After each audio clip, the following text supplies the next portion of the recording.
Fue un poco, como les expliqué, un poco ambiciosa en la cantidad de cosas que quise poner en este recorrido. No sé por qué me pasó eso, pero bueno. El otro tema es entonces otro tema del presente, o sea, es el tema de la dueñidad, ¿no? Los datos de Oxfam.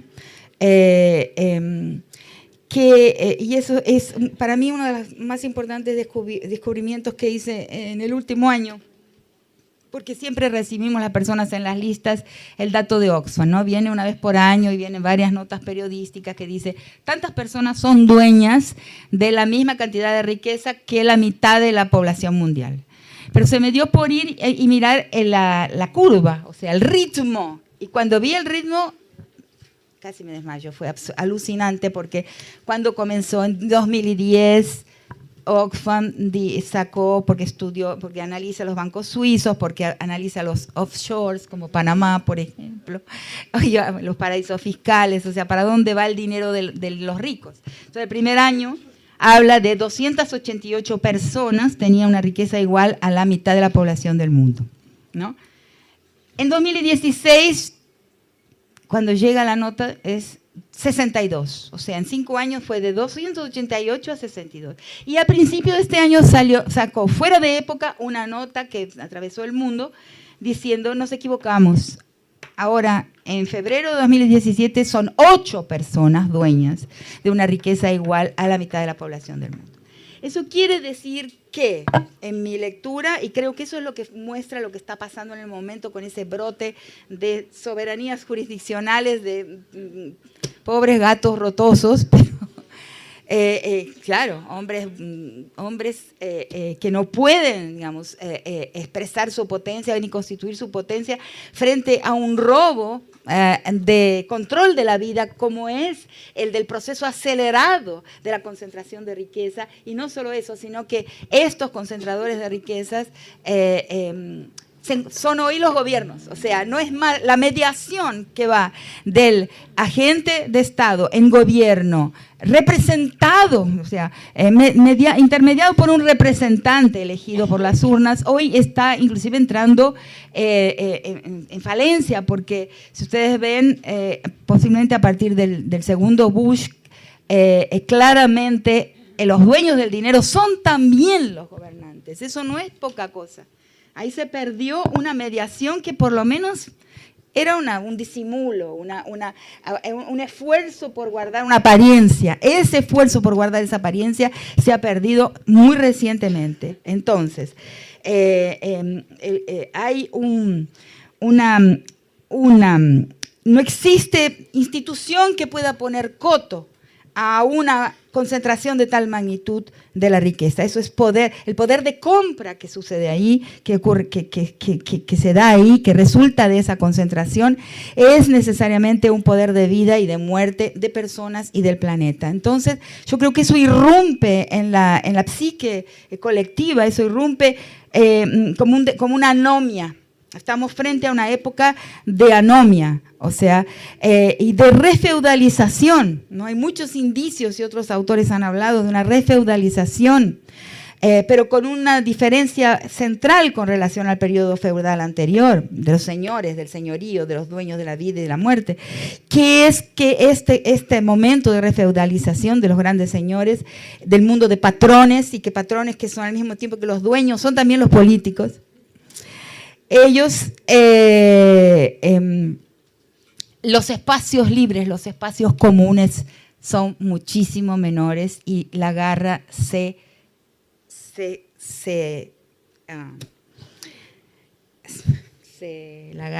la rapiña se larga encima, se suelta encima de esos pequeños espacios comunes que todavía quedan en nuestros territorios, ¿no?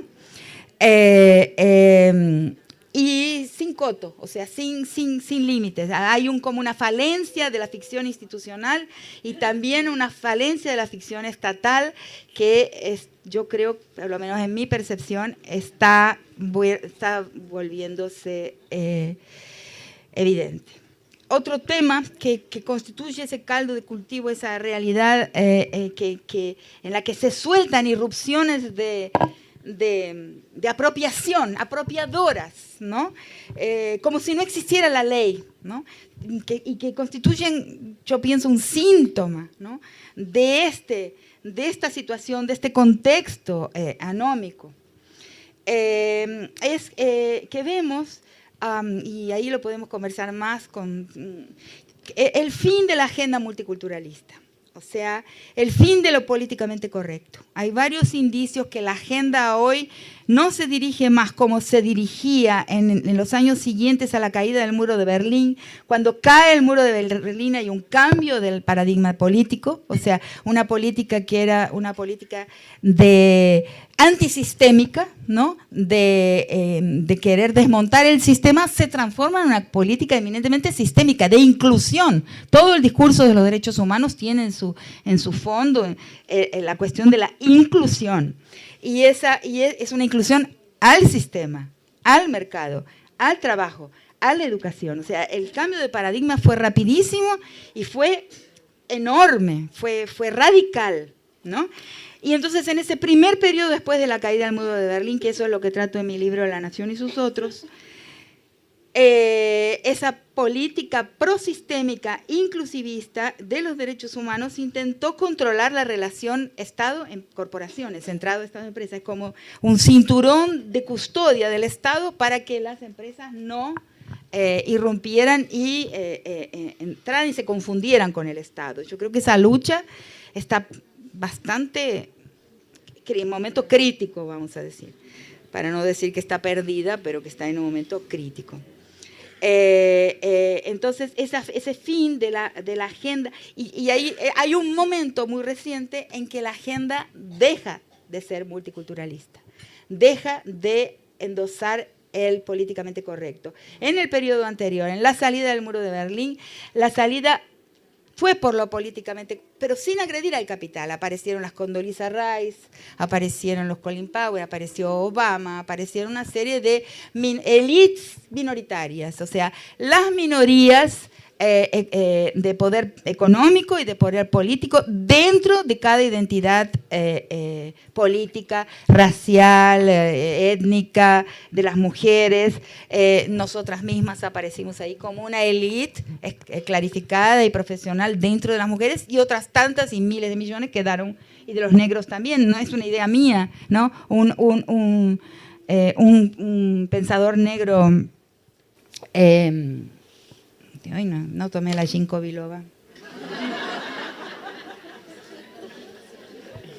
Habla del nihilismo negro, cuando después de los civil rights en los Estados Unidos aparece al mismo tiempo que una negritud de élite, una negritud instruida, empresaria, millonaria, etcétera, aparece un nihilismo negro, o sea, los que quedaron afuera del proceso de inclusión. Y eso sucedió con todas las minorías, con la nuestra, de mujeres, también, pero, o sea, no atacó. Cuando en Brasil nosotros hicimos la primera propuesta, la UNB fue la primera universidad brasilera que discutió en un colegiado interno la inclusión de una reserva de cupos para estudiantes negros. Y soy coautora de ese proyecto, tengo extraordinario orgullo de eso.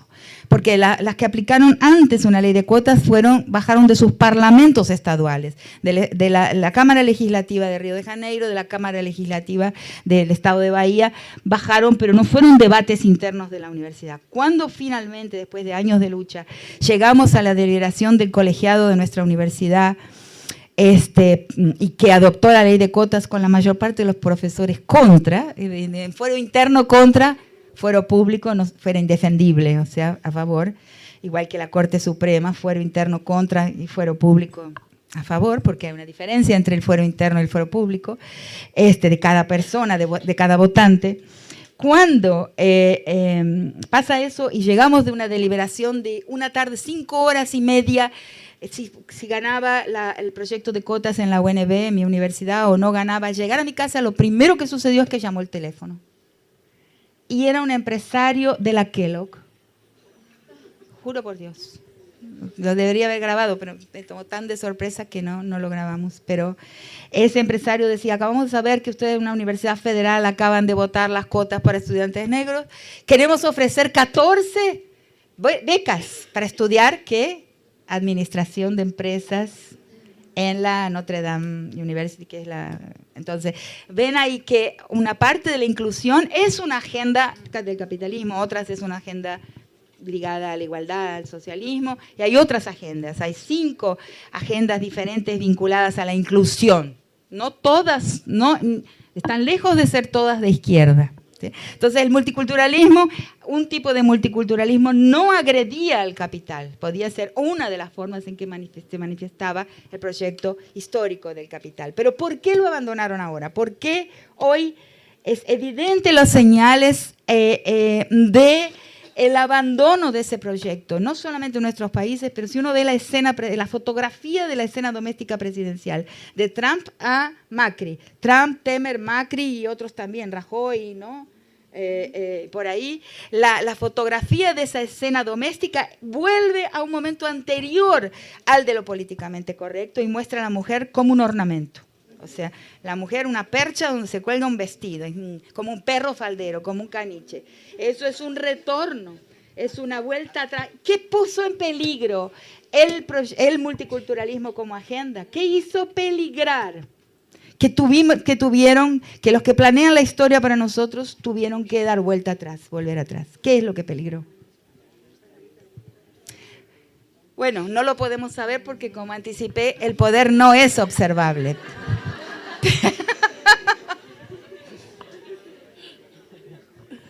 Pero, ay, bueno, pero eso es importante. Sí, es importante. No es observable, pero sí podemos generar hipótesis, hacer apuestas de qué es lo que puso en peligro.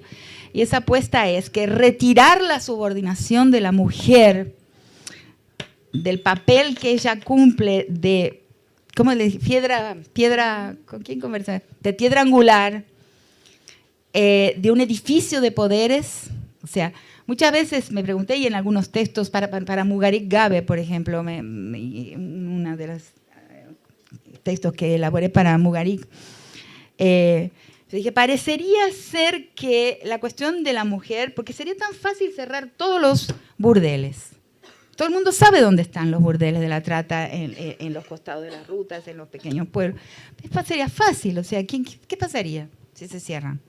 ¿Qué pasaría si de repente se ecualizan los salarios? La mujer deja de ganar menos que... Eso no afectaría al capital directamente, serían obreras, trabajadoras. ¿Por qué no se puede tocar la subordinación de la mujer? ¿En qué peligra el edificio de los poderes si se toca la posición de la mujer? Y se me ocurrió la imagen de la pirámide invertida de los circos, de los equilibristas circenses, ¿no? Donde hay uno abajo, 2 arriba, 3 arriba, así. Pero si sacas el de abajo, el edificio cae, porque se permite ver que es posible transformar, desmontar la relación de poder fundante, que es la relación de poder patriarcal. Entonces, es el cimiento del edificio de todos los poderes. Y yo creo que esa es la conclusión, no lo podemos saber, pero mi impresión es que esa es la conclusión de las eminentes asesorías, sofisticadísimas asesorías, que ahí peligraba algo de verdad. O sea, al modificar la regla de heterosexual, la regla de género y la opresión de las mujeres. Y ahí tenemos algo que es de observar, y no puedo dejar de decirlo, que es el ingreso de un fundamentalismo cristiano en todos nuestros países, desde México a Argentina. En realidad, esa escena doméstica presidencial con la mujer ornamental, que no es un ser humano, digamos más un adorno de esa escena, está vinculada profundamente a varios eventos en nuestro continente que, si uno presta atención a ellos, son de la construcción de un fundamentalismo cristiano. En Brasil, el golpe de Estado lo dio un congreso formado en gran mayoría por pastores, aliados del agronegocio, entrenados, formados en los Estados Unidos, y sus aliados, que son católicos de ultraderecha. ¿no? Los otros días, en abril de 2016, fui a dar una conferencia invitada por una teóloga feminista luterana, pero que era profesora de la Pontificia Universidad Católica de Minas Gerais, sabiendo que estaba en una universidad católica y por ser pluralista, porque los pluralistas somos nosotros, nuestros antagonistas son monopólicos y no son pluralistas, nosotros lo somos. Entonces, por ser pluralista no hablé de aborto, no hablé de heterosexualidad compulsiva, no hablé de los temas porque estaba en una universidad católica, no hablé de nada de eso. Cuando terminé de hablar, una persona entregó una carta en español, era una universidad brasilera, firmada, originada en Navarra, Opus Dei. Es curioso. Firmada por una persona que se llama Diogo Jiménez y publicada en un órgano católico que se llama la pueden buscar en internet, Info Católica, Diogo Jiménez y mi nombre, acusando a la Universidad Católica por haberme convidado, acusando al rector por tener simpatías con el PT, y la profesora que me invitó perdió su cargo, perdió, sí. Espantoso. Ahora, hace un año, un poco antes del golpe. Entonces, ¿qué es eso? ¿Qué es esa truculencia?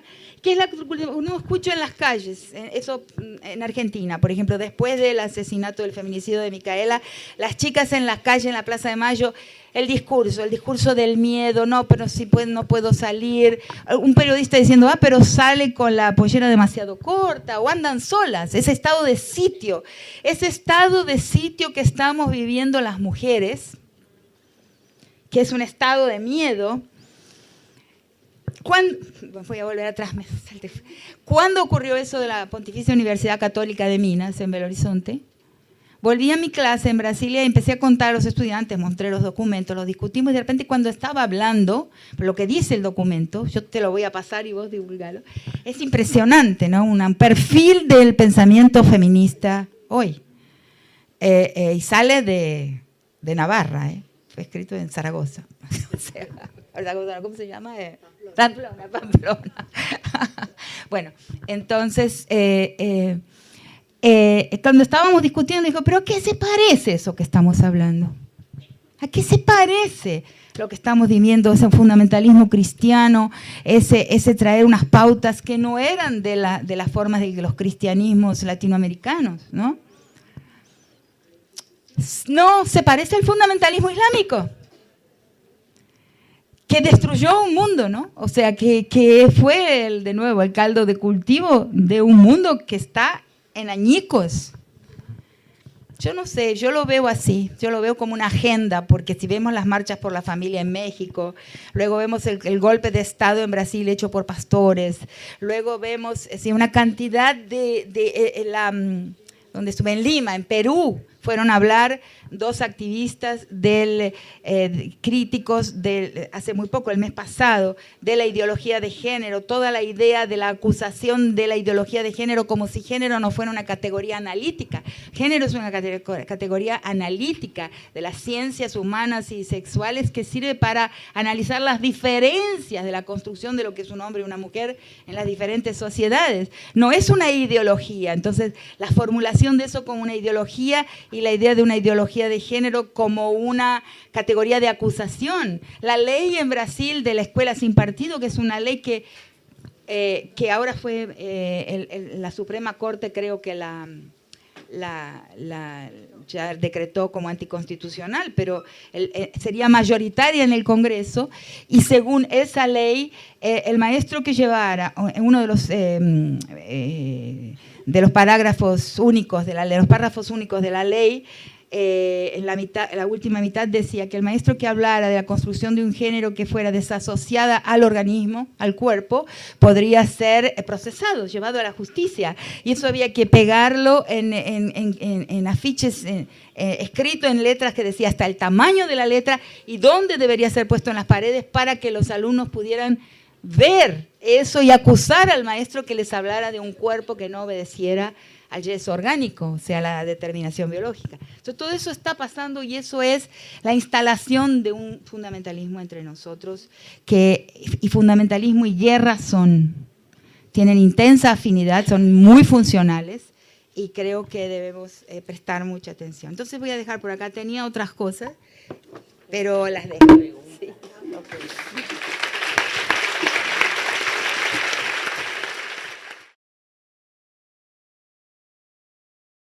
Es buenísimo que conversen entre ustedes, eso es lo mejor de todo, ¿no?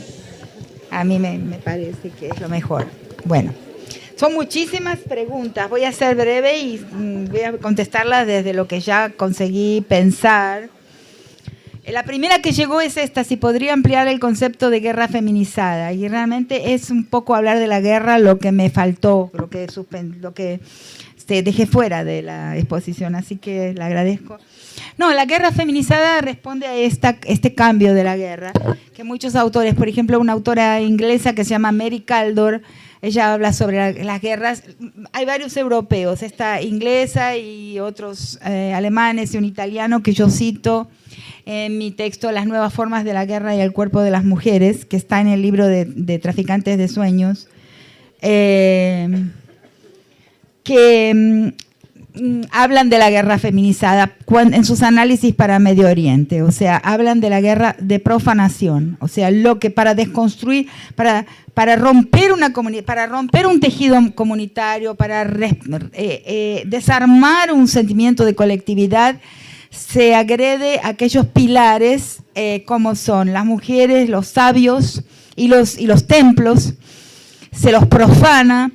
Y de esa forma es como si pusiéramos una dinamita en un edificio y lo implosionáramos quirúrgicamente desde dentro. Eso en el peritaje de Guatemala fue uno de mis argumentos, que eran realmente las formas de crueldad que se practicaron en los cuerpos de las mujeres en Guatemala y de desmoralización. Eran formas de violencia de manual, ¿no? Contrariamente a lo que vi argumentado, por ejemplo, por diversas cooperaciones, como la cooperación española, por ejemplo, que contestó este argumento diciendo, no, de los hogares, del patriarcado y de las formas de desigualdad patriarcal en el hogar campesino indígena, eso se amplió en la guerra, ¿no? Se expandió en la guerra y se transformó en la guerra en las formas brutales, ¿no?, de crueldad contra el cuerpo de las mujeres en la guerra guatemalteca, porque los relatos son absolutamente apocalípticos.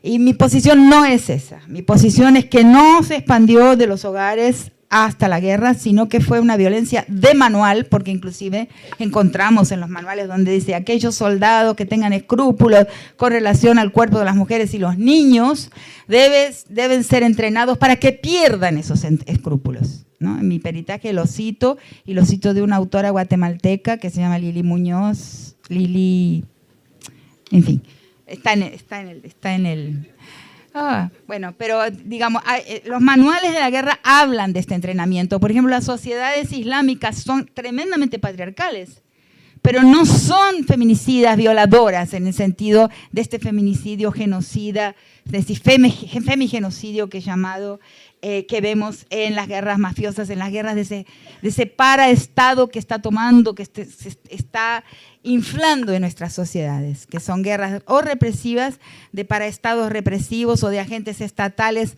actuando paraestatalmente, o son guerras mafiosas, pero que cuando leemos esos casos los empujamos a lo libidinal, los empujamos a lo íntimo, y no son formas de violencia íntima, son formas de violencia como el caso de La Perla, que lo hablamos tantas veces con Alicia Greco, de los campos de concentración en Argentina, que solo recientemente se empieza a hablar de las formas de dominación sexual y de tortura sexual que se ejercieron ahí. Esos no son casos que tengan que ver con la intimidad, ¿no? Tienen que ver con la guerra, o sea, con el ejercicio del poder, y en muchos casos, hay casos en el Tribunal de Guatemala en el que participé, en que el soldado que no conseguía ejecutar la violación porque era indígena, era sometido a algunas formas de entrenamiento. Hubo un caso en que fue colocada una mujer de esta aldea que analizamos, desnuda, y un miliciano y un soldado reclutado entre los indígenas a rodar en un neumático hasta que él consiguiera, dentro de un neumático de tractor, de esos bien grandes, hasta que él consiguiera violarla. O sea, fue como una violación obligatoria, o sea, de manual, de entrenamiento y de lo que llamo de programación neurobélica, hasta que la persona se transforme en esa máquina de guerra, porque ahí, al desmoralizar la figura femenina, la comunidad, ahí entró todo, la sospecha de esa mujer, las acusaciones, se rompió la comunidad. Entonces, estos autores para la Europa oriental hablan de esa guerra feminizada, pero les quiero contar algo que es poco sabido porque no está escrito, creo, pero para mí fue extremadamente sorprendente cuando escuché, después de haber redactado mi peritaje, el peritaje lingüístico, porque no existe palabra para violación en la lengua maya quechí. Entonces, no hay una palabra. ¿Cómo las mujeres denominaron lo que les pasó? Con la palabra profanación. Y lo que dicen los autores para el Medio Oriente es que son guerras donde el arma de guerra es la profanación. Al actuar de determinadas formas sobre el cuerpo de las mujeres, dentro de una perspectiva de los pueblos ocupados, de los pueblos expropiados, de los pueblos agredidos, lo que está ocurriendo ahí es una profanación, que es la profanación no solo del cuerpo de la mujer, sino de la relación de contraprestación cooperativa, productiva y reproductiva que ese cuerpo presta a su comunidad. Entonces esto es una cosa muy precisa, quedé absolutamente espantada cuando percibí que la palabra en quechí es profanación. ¿No es extraordinario? Bueno, entonces lo importante aquí es entender que estas guerras feminizadas que van quirúrgicamente a ese centro, a ese núcleo de la vida comunitaria, de la cohesión societaria, después de la guerra estas sociedades se vuelven mucho más violentas. Los hogares son violentogénicas. Hay formas de violencia que antes de las guerras y antes de la atmósfera mafiosa que se extiende en nuestros países, que de México a Argentina se van abriendo camino en el control de sociedades suburbanas, periféricas y en la pobreza de nuestras sociedades, ese control mafioso, así como las guerras represivas. Los hogares se vuelven más violentos después de esa exposición al ambiente bélico, a la violencia del ambiente. ¿Qué consigna de resistencia radical podemos las mujeres estampar en las calles? Eso se me ocurrió en Madrid, en el 8M estaba en la manifestación en Madrid. Y bueno, ¿qué consigna? Inventemos consignas. Y se me ocurrió, a mí me pasó una así por la cabeza, que es la siguiente: ningún patriarcón hará la revolución. Ningún barbado, ningún supermacho podrá hacer la revolución. Por eso las revoluciones han fracasado, esos procesos progresistas de...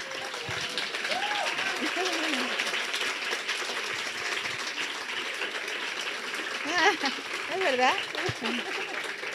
¿Por qué? No es porque me guste que sea así, sino porque no tocan, ¿no? La piedra, ese cimiento, esa fundación de todo el edificio de los poderes. No tocas ahí, no habrá revolución. No habrá el final de la prehistoria patriarcal de la humanidad. Y si no llegamos al final de la prehistoria patriarcal de la humanidad, tampoco podremos hacer una revolución, una reorientación de la historia en otra dirección, de otra forma. Bueno, ¿qué análisis hace sobre la resistencia de las mujeres? En mi línea teórica, que es la crítica de la colonialidad del poder, se ha inventado una palabrita que se las voy a decir porque a mí me gusta mucho. Ya no es resistencia. Resistencia siempre es como una posición deficitaria, ¿no? Que va a remolque de lo que va ocurriendo. Y hay un autor, la verdad es un artista plástico, que se llama Adolfo Albana Chinte, que formuló una palabrita que a mí me gusta, que es la reexistencia. ¿Cómo podemos existir de otra forma? O sea, revidar o contestar con otra forma de existir, más que resistir, porque siempre la resistencia es reactiva a lo que el poder nos propone. Aquí dice, ¿qué se expresa en las violaciones correctivas? Como el caso de I, que es una mujer argentina lesbiana que fue atacada e intentaron violarla. ¿Dónde fue eso?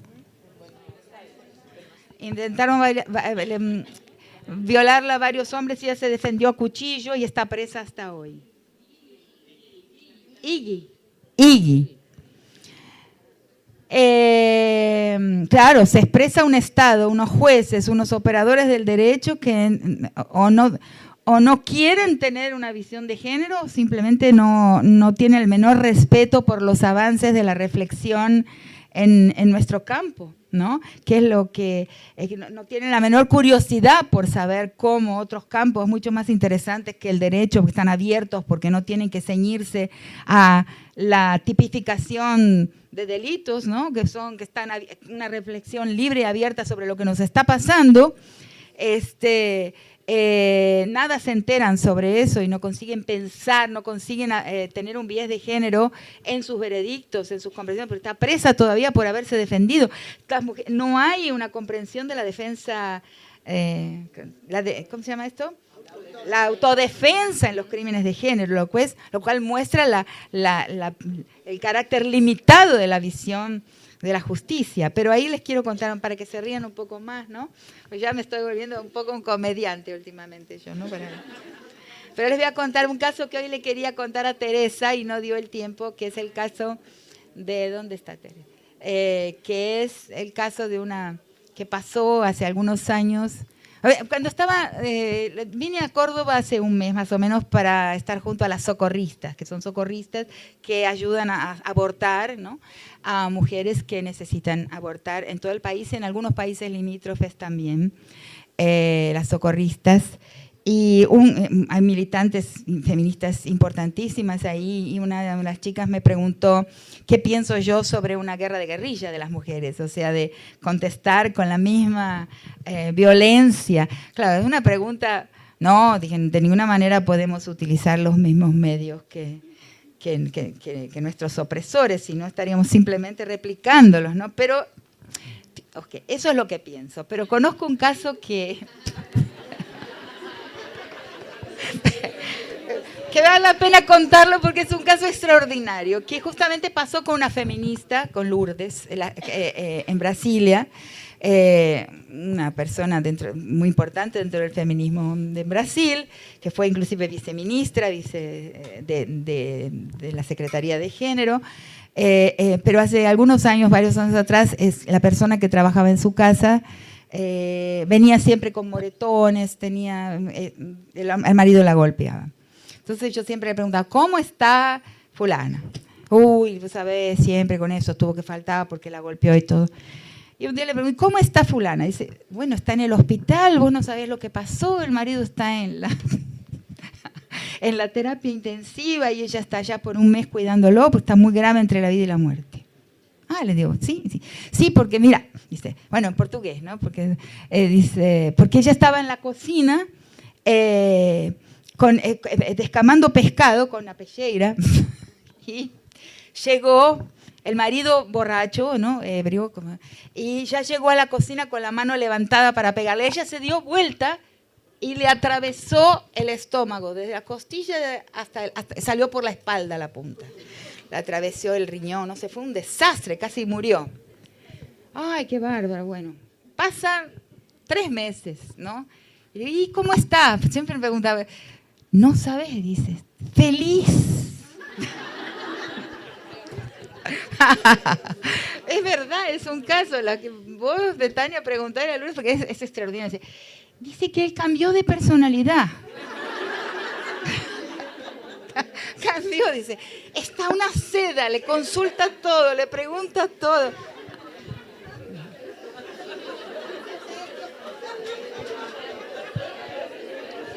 No lo puedo. Esa historia es maravillosa, pero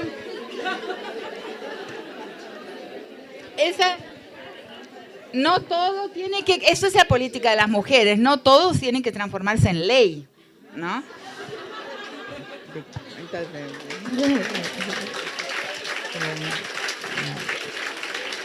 Entonces,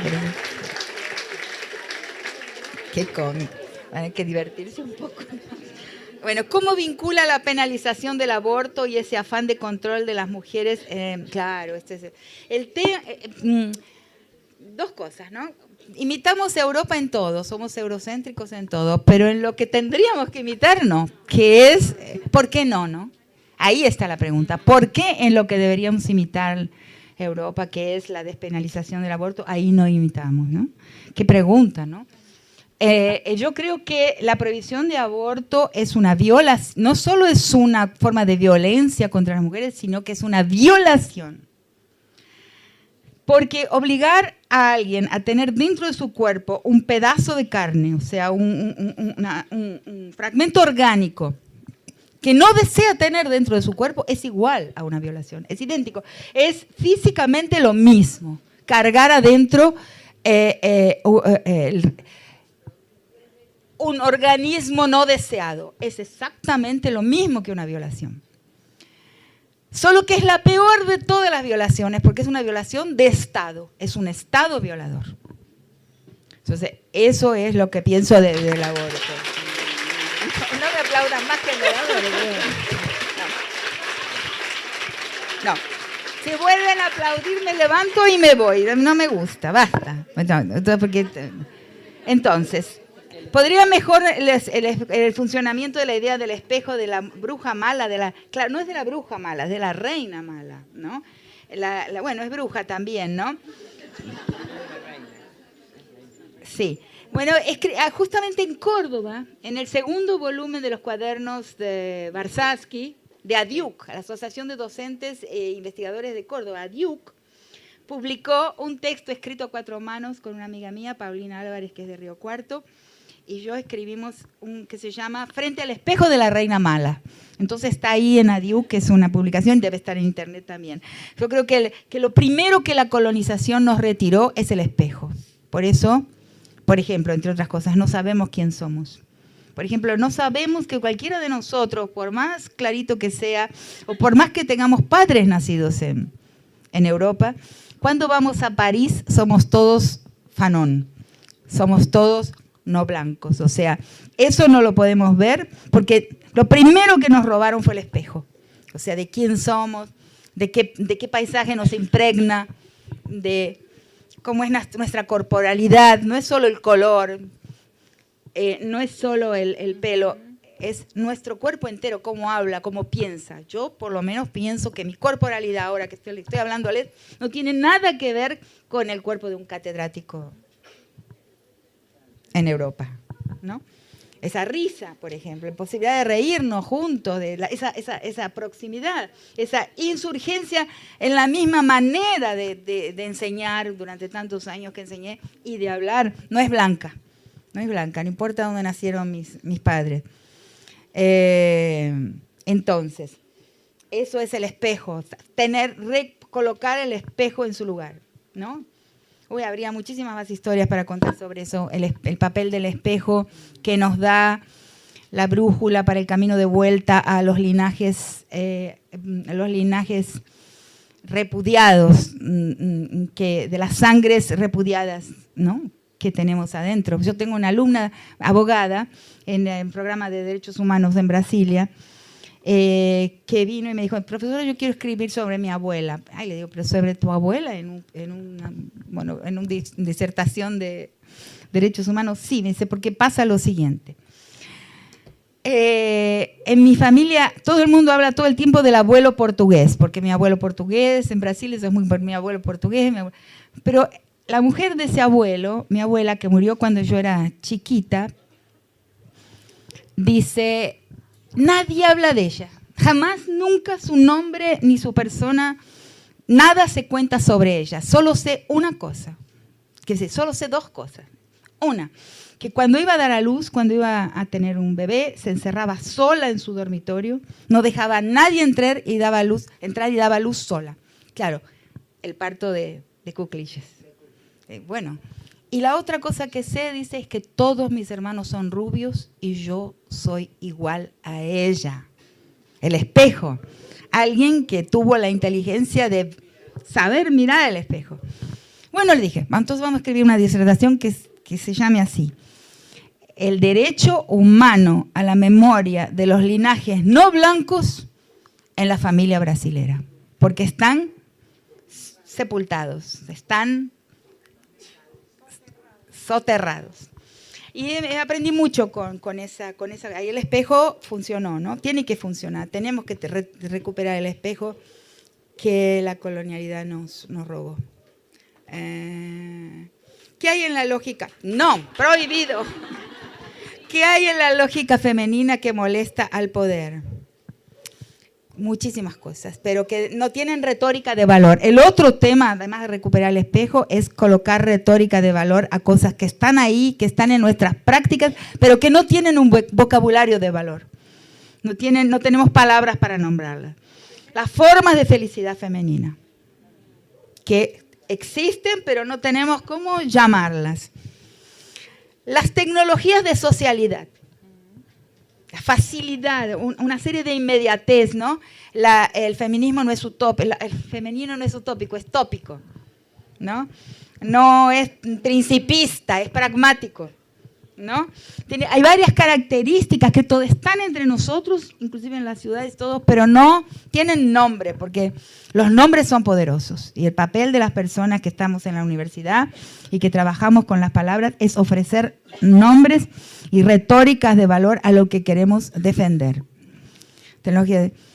Y tenemos también formas diferentes de politicidad, ¿no? Por ejemplo, un tema que ha surgido, que es un debate importante dentro del feminismo, ahora con la huelga de mujeres, ¿no? ¿Qué es una huelga de mujeres? Entonces, una parte rápidamente formuló que es una huelga laboral, o sea, por el trabajo femenino, pagar el cuidado, en fin, a transformar los esfuerzos y las inversiones de tiempo y energía de las mujeres en trabajo. Esa no es mi posición. Para mí la huelga de mujeres es una huelga existencial, una existencia que para dar lugar a la emergencia de otra forma de existencia y que debemos parar para pensarlo en serio. ¿Qué es una huelga de mujeres? Es la abertura para un tiempo donde el trabajo inclusive se define de otra manera. Yo no quiero que el trabajo mío integrado a la vida, cuando soy madre, cuando estoy en mi familia, que es un trabajo que no es un trabajo alienado, es mi propia vida, que eso se transforme en un trabajo con un sueldo, con un valor. Para mí eso es entregar todas las fichas, todos los puntos a las nociones de trabajo alienado con que trabaja el capital. No es mi línea, pero es un debate importantísimo de llevarlo adelante. Entonces, tenemos que pensar qué es lo que todavía, a pesar de que cuando se pasa a la fase de la modernidad y se binariza, aparece la esfera pública, la familia doméstica nuclearizada, transformada en íntima, en privada, las mujeres somos un residuo de la política, no tenemos más las formas inclusive de debate y de conflicto, los espacios de debate, de deliberación, de conflicto, la politicidad, la forma en que existió por mucho tiempo en los espacios domésticos, que eran habitados por mucha gente, atravesados por mucha gente, espiados por mucha gente, y nosotros nos engañan con ay, es mi vida privada, con un valor que en realidad habría que revisarlo como valor, porque tenemos un prejuicio con relación a la vida comunitaria, que es un prejuicio negativo, y tenemos un prejuicio que es un prejuicio también positivo con relación a la vida moderna y al individualismo. Ambos son prejuicios, ¿cierto? Hay muchas cosas que se pierden cuando el espacio doméstico se vuelve papá, mamá y nenén, cuando se vuelve de 3 o 4 personitas ahí encerradas en muros, ahí la masacre es brutal, no hay a quién pedir. Lo he visto suceder bajo mis ojos en el Frente de Expansión Estatal Empresarial en Brasil durante el gobierno PT, expandiéndose hacia regiones indígenas, que acompañé ese proceso. La mujer dice, pero usted le rompió la cadera al marido a golpes, ok, pero el cacique, la autoridad indígena no escuchaba, que estaban gritos, y sí, pero él decía, y es la familia de ellos. Eso es la modernización. No te metas. Nosotros en el norte de Argentina decimos, los de afuera son de palo. Eso es criollo. Es criollo, los de afuera no pueden ser de palo. Eso es la ruptura de los lazos comunitarios, la vigilancia. Antes había un patriarcado, sí, pero no era un patriarcado feminicida como es el patriarcado moderno, igual que el genocidio. Hannah Arendt, Simone Bauman van a decir que el genocidio solo puede existir, darse en la modernidad, o sea, como máquina de producción de muerte. El feminicidio también es moderno, no es comunal.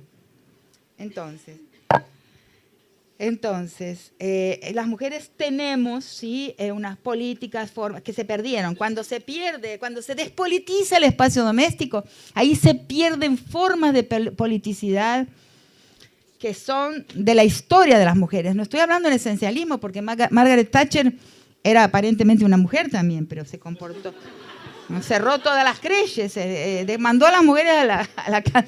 No basta ser mujer, pero existían, digamos, hay una historia de las mujeres, sí, y hay una historia de los hombres. Entonces, ¿qué se perdió ahí que la modernidad canceló? Nos impide recordar de las formas de política de las mujeres. Bueno, ¿sigo o no? Aquí al siguiente, preguntó alguien, ya sabía que pienso esto. Si el espacio doméstico era político y si eso transformado en lo íntimo es una de las causantes de la muerte de las mujeres, ¿cómo recuperar esa politicidad? Bueno, es un trabajo conjunto. Yo no tengo todas las respuestas. Ponernos a ver, ¿no?, qué hay todavía de nuestras prácticas, la manera que tenemos de resolver problemas cuando nadie nos mira, cuando nadie nos ve, y transformarlo en un vocabulario, una retórica de un saber, de una tecnología de sociabilidad y de política que está ahí todavía. Bueno, la bancaria, ¿cómo ve el avance de la mujer en el campo sindical latinoamericano? No sé, yo colaboro en Argentina con la Secretaría de Género y Derechos Humanos de la bancaria, que tiene una secretaría específica de género y que es impresionante el pensamiento que promueven dentro de las mujeres, entre las mujeres sindicalizadas, la cantidad de materiales de lectura que divulgan. No sé mucho sobre el campo sindical, solo sé que es un campo eminentemente patriarcal, lamentablemente, de unos patriarcones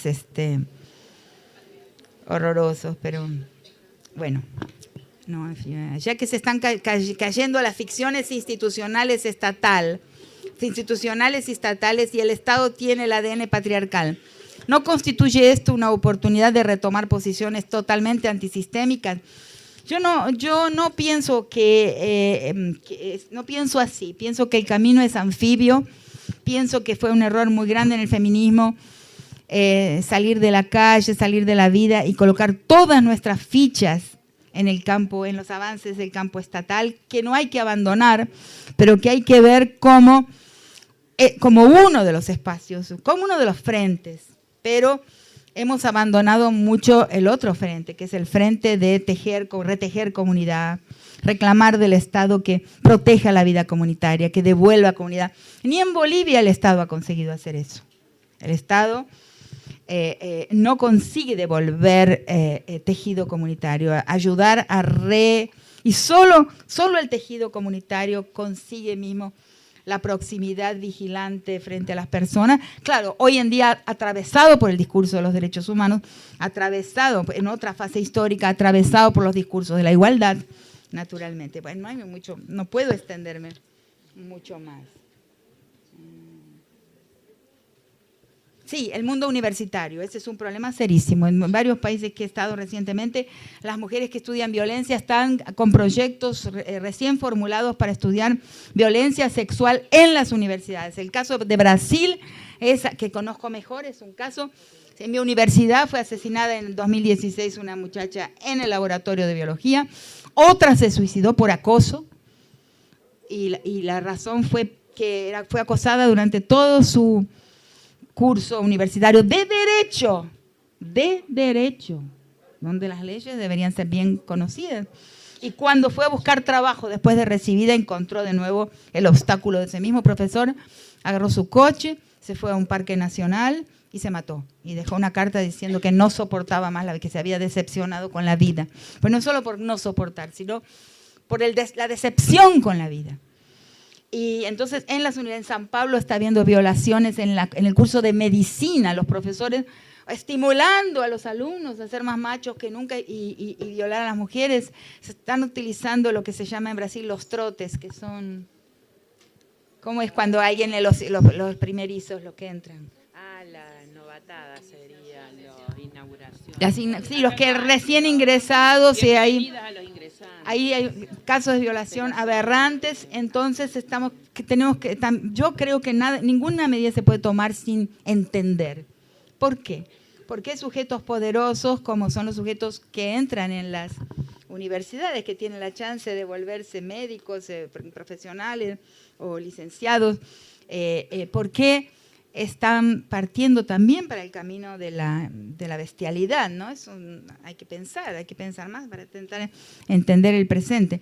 Bueno, de Teresa, si la mujer es la piedra angular de todo el edificio de la jerarquía, ¿cuál es el cemento? Yo lo digo, es uno de los capítulos de mi libro, Las estructuras elementales de la violencia. La argamasa jerárquica es la violencia. Es la violencia. Lo que mantiene el edificio en pie es la violencia. Y a los otros, dentro y fuera, creo que es demasiado largo, ¿no? No tienen cansancio. ¿Qué hace el Estado, no? Mencionó la violencia hacia la mujer se sucede y recrudece cada vez más a pesar de los esfuerzos del Estado.